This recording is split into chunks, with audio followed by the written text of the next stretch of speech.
पिचकारी के फेर में जाए दो होली है। सुनो होए जानू ये बात सच्चा बा ससुर से नई हर अच्छा बा। अरे फगुआ में शादी ते कोइले अनेर में पर गई बड़ पिचकारी के फेर में बस्ती पठरिया में रहे अनहरिया की बारो रहे भेर पर रे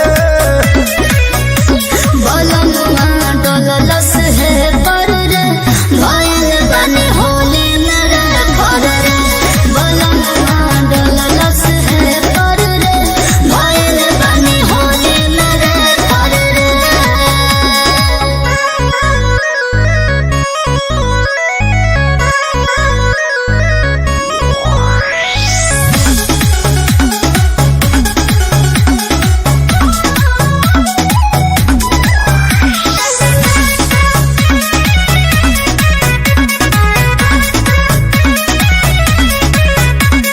कृष्णा पे दर्दी खेसारी के रंग में सोनू विवेक यौरिया के संग में एहो चंदन बेयाहुत ना मनले मजबूरी के ना जनले।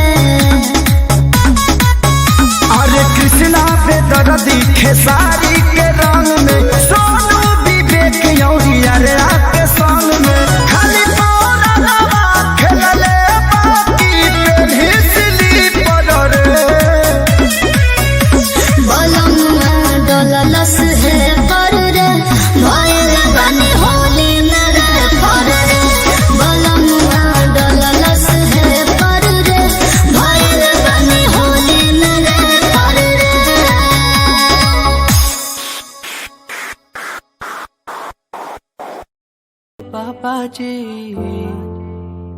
बाबा जी दर पे बैठा हूँ तेरे ओ बाबा जी, तू सुन ले पुकार मोरी, तू सुन ले पुकार मोरी, ये अरज तू सुन ले मोरी।